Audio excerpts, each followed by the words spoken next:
Welcome to talent study. आज है 29 दिसंबर 2020 और 29 दिसंबर 2020 से करंट अफेयर्स के जितने भी इंपॉर्टेंट क्वेश्चन होते हैं आज हम इस वीडियो में उन सभी को डिस्कस करेंगे। तो पूरा वीडियो को आप एंड तक जरूर देखिए, क्योंकि वीडियो के एंड में मैं आपसे क्वेश्चन पूछूंगा। उस क्वेश्चन का आंसर आपको वीडियो के कमेंट बॉक्स में करना होगा। साथ ही साथ अगर आपको इस वीडियो का PDF चाहिए तो PDF आपको टेलीग्राम ग्रुप पर मिलेगा, और टेलीग्राम ग्रुप का लिंक मैंने इस वीडियो के डिस्क्रिप्शन बॉक्स में दे दिया है। तो जाके आप वहाँ से टेलीग्राम ग्रुप ज्वाइन कर सकते हैं, और जितने भी हमारे वीडियो या फिर सेशन बनते हैं उन सभी के PDF आप वहाँ से आसानी से डाउनलोड कर सकते हैं। तो चलिए स्टार्ट करते हैं कल के क्वेश्चन ऑफ द डे के साथ।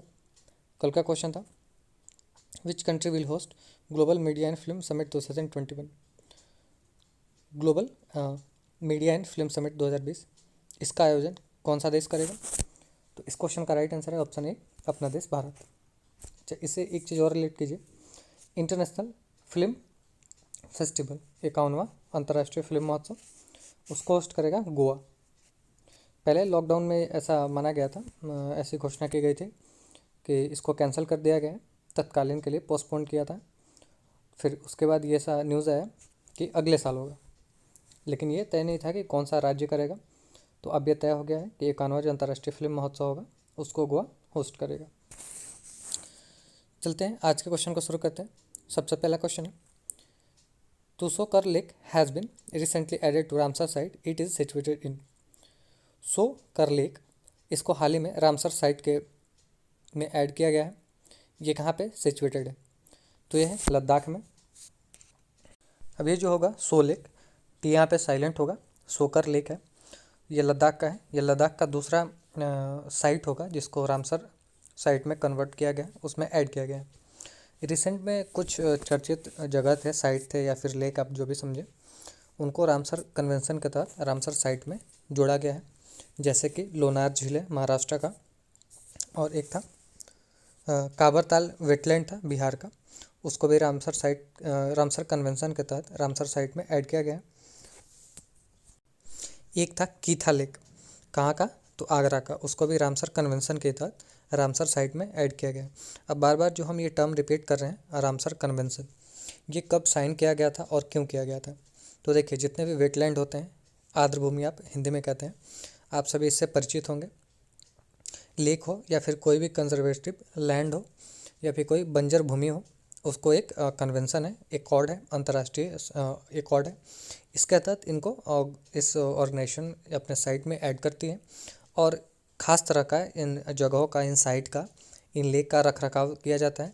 जैसे कोई आपदा है, या फिर जैसे आप समझ रहे हैं लोनर लेक जो है, इसका जो रंग है नीला पड़ते जा रहा है, पहले नीला फिर अब लाल पड़ते जा रहा है वातावरण की गतिविधियों के कारण। तो उसमें क्या होगा कि इस पर खास तरह की व्यवस्था नहीं कह सकते हैं, अब प्रबंध किया जाएगा, और इसकी जो आउटकम है या फिर ड्रॉबैक है उनको परिचित किया जाएगा कि कैसे, क्यों ऐसा हो रहा है, और फिर उसको सॉर्ट डाउन किया जाएगा। तो यही इसका पर्पस होता है, जो कि साइन किया गया 2 फरवरी 1971 को, लेकिन ये इफेक्टिव हुआ था 1975 से। लेकिन आपसे ये पूछा जाता है एग्जाम में कि ये कब साइन हुआ था। तो 2 फरवरी 1971 को कितने पार्टियों ने इस पर हस्ताक्षर किया था, यानी कि कितने देशों ने? तो 171 देशों ने इस पर साइन किया था। कहाँ पे हुआ था? तो रामसर है ईरान में। अब ये जो लद्दाख का दूसरा हुआ, तो भारत में अब तक कितने रामसर साइट हैं या फिर कितने ऐसे झील या फिर साइट हैं उनको रामसर साइट में जोड़ा गया है? तो इसको मिला के 42। तीन हमने पहले बात की, बिहार की एक, महाराष्ट्र की लोनार लेक, और एक आगरा का कीथा लेक, और बिहार का जो था कांवरताल वेटलैंड। तो ये सभी महत्वपूर्ण बनते हैं। अब बात है लद्दाख की। तो लद्दाख, इसका जो कैपिटल है वो है, लद्दाख की कैपिटल है लेह, और यहाँ पे 2 ही ज़िले हैं लद्दाख में, मात्र 2 ही ज़िले हैं वर्तमान में, और ये यूनियन टेरेटरी के फॉर्म में आ चुका है। पहले जम्मू एंड कश्मीर और लद्दाख कंबाइन रूप से एक फ्री स्टेट के फॉर्म में था, इंडिपेंडेंट स्टेट के फॉर्म में था, लेकिन 370 जो आर्टिकल था जो जम्मू एंड कश्मीर से एसोसिएटेड था, उसको हटाने के बाद अब ये 2 अलग यूनियन टेरेटरी बन गए हैं। कौन कौन? एक जम्मू एंड कश्मीर और एक लद्दाख। अब अगर बात करें जम्मू कश्मीर के लेफ्टिनेंट गवर्नर की, तो वह है R.K. माथुर। लद्दाख के पहले लेफ्टिनेंट गवर्नर हैं R.K. माथुर। लेकिन वहीं बात करें अगर जम्मू एंड कश्मीर के पहले लेफ्टिनेंट गवर्नर कौन थे, तो उनका नाम था G.C. मुर्मू। उनको वर्तमान में भारत का कैग अपॉइंट किया गया है, यानी कि comptroller and auditor general of India. वहीं अगर बात करें वर्तमान में कौन है जम्मू एंड कश्मीर के लेफ्टिनेंट गवर्नर, तो वह है मनोज सिन्हा। लद्दाख और जम्मू कश्मीर से रिलेटेड एक पॉइंट है, जो था हेमिस नेशनल पार्क, उसको हम भारत में स्थित सबसे बड़ा नेशनल पार्क कहते हैं, जो कि स्नो लेपर्ड के लिए भारत में फेमस है। तो पहले ये था जम्मू एंड कश्मीर में, लेकिन जो टेरिटरी डिवाइड हुई तो ये भूमिगत विभाजन के कारण ये अब चला गया है लद्दाख में। कौन सा नेशनल पार्क है, तो हेमिस नेशनल पार्क, जो कि भारत में स्थित सबसे बड़ा नेशनल पार्क भी है। चलते हैं अगले क्वेश्चन पे। According to think tank report by which year India will become the 5th largest economy in the world. Think tank ये अमेरिकी पत्रकारी कंपनी है। इसके अनुसार भारत किस वर्ष तक दुनिया की 5वीं सबसे बड़ी अर्थव्यवस्था बन जाएगा। तो इस क्वेश्चन का जो राइट आंसर है वो है ऑप्शन सी, 2025 तक। अच्छा, 2019 में ऐसा हो चुका है कि भारत जो था यूनाइटेड किंगडम को पीछे छोड़ के 5वें नंबर पे आया था, लेकिन फिर कुछ समय बाद ये अपने से ये इनका जो पोजीशन था वो गिरते गया। वर्तमान में हम 7वें पोजीशन पे हैं। विश्व में अगर बात करें 7वें पोजीशन पे हैं, हमसे ठीक आ गए रसिया, फिर यूनाइटेड किंगडम, लेकिन यूनाइटेड किंगडम को पीछे छोड़ के हम 5वें नंबर पे जाएंगे 2025 तक, ऐसा मानना है थिंक टैंक का। अगला क्वेश्चन है, recently who has been awarded with Miss Trans Queen India 2020। हाल ही में किसे मिस ट्रांस क्वीन इंडिया 2020 से सम्मानित किया गया है। तो इस क्वेश्चन का जो राइट आंसर है वो है ऑप्शन बी, थाइन सोनी। अच्छा, ये पहले जब पैदा हुए थे तो ये पुरुष पैदा हुए थे, लेकिन इनकी शारीरिक गतिविधियों के कारण ऐसा पता चलता था कि एक ट्रांसजेंडर है। तो इनकी जो माता जो थी माँ जो थी, इन्होंने इनको अपना ऐसा ट्रीट किया कि एक ट्रांसजेंडर है।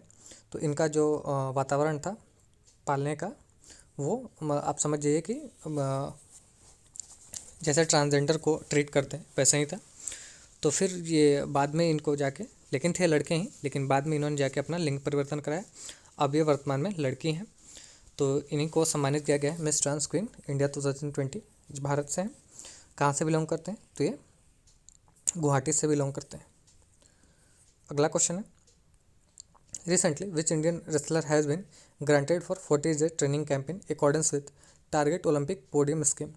ये जो है टारगेट ओलंपिक पोडियम स्कीम, इस स्कीम के तहत किस भारतीय रेसलर को 40 दिन के लिए ट्रेनिंग कैंप की मंजूरी दी गई है। तो देखिए, इस क्वेश्चन का जो राइट आंसर है वो है option C, Vinesh Phogat. Target Olympic podium scheme के तहत इनको 40 दिन का स्पेशल ट्रेनिंग कैंप में भर्ती कराया जाएगा। अब ये कहाँ पे होगा भर्ती, तो देखिए ये होगा हंगरी में। अगला जो ओलंपिक होगा उसके लिए विशेष तरह की ट्रेनिंग दी जाएगी, और इस ट्रेनिंग कैंप में पर डे 1 से 1.5 लाख रुपए तक, माफ़ कीजिएगा, 1 महीने में 1 से लेकर 1.5 लाख तक के स्पेशल खर्च जो लगेगा ट्रेनिंग का जो होता है उसमें, तो ये स्पेशल चार्ज लगेंगे। और यही है 40 दिन का जो होगा विशेष इसमें तैयारी कराई जाएगी। तो बस 40 दिन का ये होता है, और ख़ास तरह से ये गवर्नमेंट अपॉइंट करती हैं। तो ये किए गए हैं विनेश फोगाट। कहाँ से संबंध रखते हैं, तो ये हरियाणा से संबंध रखते हैं। नेक्स्ट क्वेश्चन है, recently which tiger reserve has inaugurated hot air balloon wildlife safari. हाल ही में कौन से टाइगर रिजर्व ने ये जो hot air balloon wildlife safari जो कहते हैं उसकी शुरुआत की है। तो इस क्वेश्चन का जो राइट आंसर है वो है ऑप्शन ए, बांधवगढ़। कहाँ पे है, तो मध्य प्रदेश में है। अच्छा, ये जो है सतकोसिया, ये कहाँ है, तो सतकोसिया और सिमलीपाल दोनों उड़ीसा में है। गिर जो है ये गुजरात में है, और बांधवगढ़ ये एमपी में है। अगला क्वेश्चन है, recently which department has started जात पात प्रोसेसिंग इनिशिएटिव। हाल ही में किस विभाग ने झटपट, माफ़ कीजिएगा, जात पात ने झटपट प्रोसेसिंग यानी कि प्रसंस्करण शुरू किया है। तो इस क्वेश्चन का राइट आंसर है वो है option B, income tax department. किस लिए शुरू किया है, तो देखिए आपने ITR का जो नाम सुना होगा, उसकी फाइलिंग के लिए, यानी जितने भी आप टैक्स रिटर्न करते हैं या फिर टैक्स जमा करते हैं, तो उसके जो उसमें जो प्रक्रिया होती है ITR फिलिंग की, तो वो तेज़ी से हो सकेगा। यही है झटपट प्रसंस्करण यानी कि झटपट प्रोसेसिंग शुरू किया है इनकम टैक्स डिपार्टमेंट ने। अगला क्वेश्चन है, according to BCCI, how many teams will compete in Indian Premier League IPL from 2022 2022 है 2022। BCCI के अनुसार 2022 से भारतीय प्रीमियर लीग यानी कि इंडियन प्रीमियर लीग में कितने टीमें खेलेंगी? तो इस क्वेश्चन का राइट आंसर है वो है ऑप्शन सी 10। वर्तमान में कितने हैं? तो वर्तमान में 8 है, लेकिन 2022 से 10 हो जाएंगे। अब देखिए IPL जो है यानी कि इंडियन प्रीमियर लीग, इसकी शुरुआत कब गई थी? तो इसकी जो शुरुआत की गई थी 2007 में। अगर बात करें BCCI की यानी कि board of cricket control of India, वर्तमान में इसके चेयरमैन कौन है? तो वर्तमान में इसके चेयरमैन है सौरभ गांगुली। अगर बात करें IPL का जो संस्करण होता है यानी कि एडिशन होता है, अब तक कौन सी टीम ने सबसे ज़्यादा बार टाइटल जीता है IPL का? तो है मुंबई इंडियंस 5 बार, 2019 और 20 में। अगला क्वेश्चन है PM Narendra Modi has recently launch the PM जय सेहत स्कीम फॉर विच स्टेट और यूनियन टेरेटरी। हाल ही में प्रधानमंत्री नरेंद्र मोदी ने किस राज्य के लिए PM जय सेहत स्कीम इसकी शुरुआत की है? तो इस क्वेश्चन का राइट आंसर है option B Jammu and Kashmir. ये क्या है? तो देखिए एक फ्री हेल्थ इंश्योरेंस कवरेज है जिसकी शुरुआत की गई है प्रधानमंत्री नरेंद्र मोदी द्वारा वर्चुअली, जिसका नाम है प्रधानमंत्री जन सेहत स्कीम।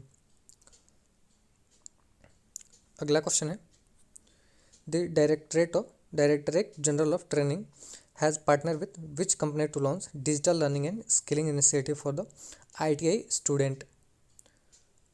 प्रशिक्षण महानिदेशालय ने ITI के छात्रों के लिए डिजिटल लर्निंग और स्किलिंग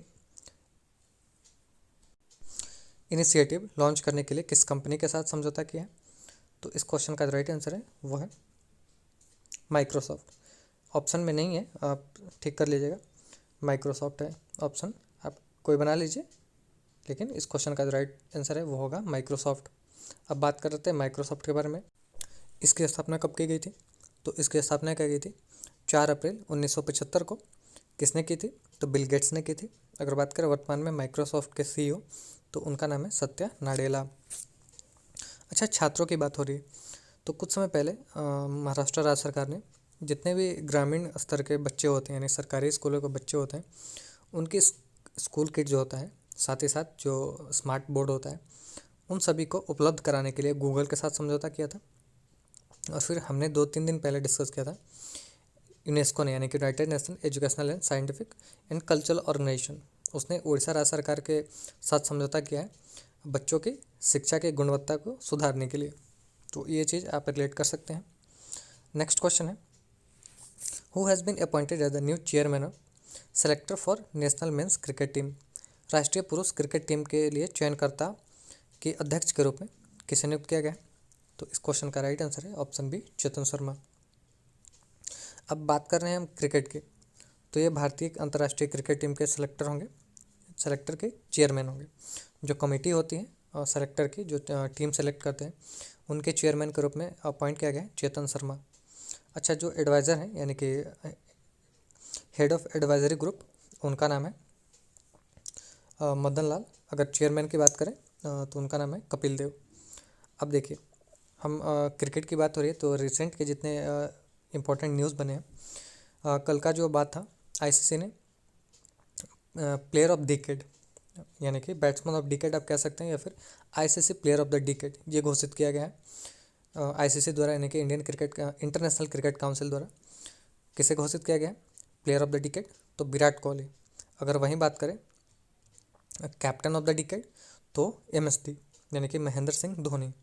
अब बात हो रही है ICC की यानी कि इंटरनेशनल क्रिकेट काउंसिल, हेडक्वार्टर है UAE दुबई। इसकी स्थापना की गई थी 1909 में, और वर्तमान में इसके जो चेयरमैन है वो है मनु शाहनी। अगला क्वेश्चन है robin Jackman who has died recently was the former cricketer of which country. Robin Jackman जिनका हाल ही में निधन हुआ है वह किस देश के पूर्व क्रिकेटर थे? तो इस क्वेश्चन का राइट आंसर है option C England. Robin Jackman ये क्रिकेटर थे, इंग्लैंड अंतर्राष्ट्रीय क्रिकेट टीम के सदस्य भी थे। इनका हाल ही में निधन हुआ है 87 वर्ष की उम्र में। अगला क्वेश्चन है in which of the following state India's first lithium refinery is soon going to be set up. निम्नलिखित में से किस राज्य में भारत के पहले लिथियम रिफाइनरी जल्द ही स्थापित होने वाली है या फिर की जाएगी। तो इस क्वेश्चन का राइट आंसर है ऑप्शन ए गुजरात में। भारत का पहला लिथियम रिफाइनरी फैक्ट्री होगा। तो बात कर लेते हैं गुजरात के बारे में।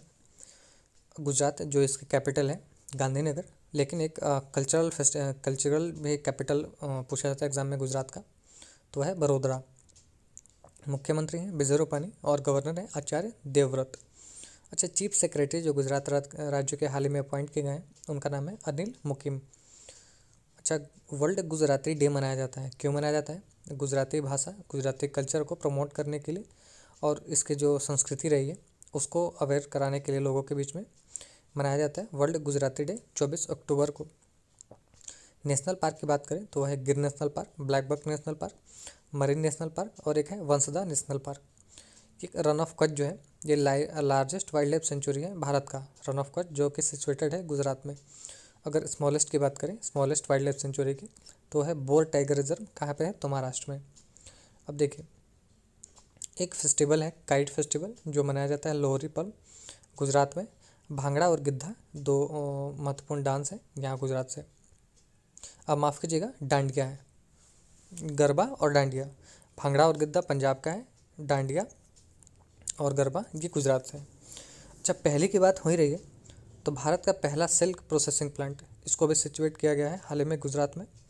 अच्छा, Vikram Sarabhai children's innovation centre पहला ऐसा है जो कि चिल्ड्रंस इनोवेशन सेंटर है विक्रम साराभाई के नाम पे, इसको भी सिचुएट किया गया था हाल ही में गुजरात में। ग्लोबल पोटैटो क्लब का कनक्लेव का जो तीसरा संस्करण था, प्रधानमंत्री नरेंद्र मोदी ने इसको होस्ट किया था, आयोजित किया गया था गुजरात राज्य में ही। गुजरात में ही है विश्व का दूसरा सबसे लंबा स्टैचू, जिसका नाम हम कहते हैं statue of unity. Sardar Vallabh भाई, जिनको हम लौह पुरुष के नाम से जानते हैं, उनके स्टैचू है जिसको हम कहते हैं स्टैचू ऑफ यूनिटी, जिसकी कुल लंबाई है 182 मीटर, फिट में बोले तो 597 फिट। कहाँ पे है गुजरात में? तो देखिए, नर्मदा डिस्ट्रिक्ट है, वहाँ पे केवड़िया है, वहीं पे ये सिचुएटेड है। जो मूर्तिकार रहे थे यानी कि स्कल्पचर जो रहे थे उनका नाम है रामवंजी, ये एग्जाम में क्वेश्चन पूछा गया है। अच्छा, भारत का पहला जो था सी प्लेन सर्विस, इसको भी शुरू किया था गुजरात ने, जो कि बहुत ही महत्वपूर्ण क्वेश्चन बन जाता है रिसेंट की अगर बात करें तो। डोमेस्टिक सोलर रूफ इंस्टॉलेशन की बात करें तो उसमें टॉप पे है गुजरात और सेकंड नंबर पे है महाराष्ट्र। अच्छा, गुजरात पुलिस ऐसे इकलौती भारतीय राज्य की पुलिस बनी है जिसके पास ट्रेजर गन उपलब्ध कराया गया है। ट्रेजर गन क्या होता है? तो ऐसा गन जिससे इलेक्ट्रिक शॉक निकलता है। गुजरात राज्य ने हाल ही में सुजलाम सुफलाम जल संचय अभियान को भी शुरू किया है, जो कि महत्वपूर्ण है। अच्छा, खास करके एग्ज़ाम में आपको ये आप देखने को मिलता है जो जगह बहुत ज़्यादा इम्पोर्टेंट है। इम्पोर्टेंट इसलिए है कि प्रधानमंत्री नरेंद्र मोदी काफ़ी ज़्यादा चर्चे में रहते हैं। तो ये पहले यहीं के प्रधानमंत्री थे और वर्तमान में जो हमारे गृह मंत्री हैं अमित शाह, ये भी गुजरात के कैपिटल गांधीनगर से बिलोंग करते हैं। तो फोकस ऐसा रहता है कि बच्चे जो स्टूडेंट तैयारी कर रहे हैं तो उनके बारे में ये सब पूछा जाता है कि वे इन जगह के बारे में ज़्यादा परिचित है कि नहीं। तो कुछ कुछ राज्य हैं जिन पे आपको ज़्यादा फोकस करना पड़ता है as exam point of view. तो इसी के लिए जैसे कि पूछा जाता है यूपी के बारे में, नेशनल बर्ड, स्टेट बर्ड या फिर स्टेट एनिमल या फिर स्टेट ट्री हम बात करते हैं, यूपी की बात आती है तब भी। तो ऐसे ही गुजरात की बात आएगी तो हम अब से बात करेंगे। अगर स्टेट फ्लावर की बात करें यानी कि राज्य के पुष्प तो है मैरीगोल्ड, राज्य के फल तो है मैंगो, राज्य के पशु तो उसको हम कहते हैं एशियाटिक लायन, और राज्य के वृक्ष जो है वो है बनियान ट्री। तो इतने रिसेंट के क्वेश्चन बनते हैं कहाँ से? तो गुजरात से। अगर हम रिसेंट का ना बात करके 2-3 महीने पहले की बात करें तो 2 फ्लाईओवर थे गुजरात में ही, उनका नाम रखा गया है सुषमा स्वराज के नाम पे। Farmer finance minister Arun Jaitley, farmer finance minister Arun Jaitley थे उनके नाम पे एक, और जो एक्सटर्नल मिनिस्टर थे पूर्व में सुषमा स्वराज, उनके नाम पे एक, यानी कि 2 फ्लाईओवर, दोनों के नाम, एक का सुषमा स्वराज और एक का अरुण जेटली।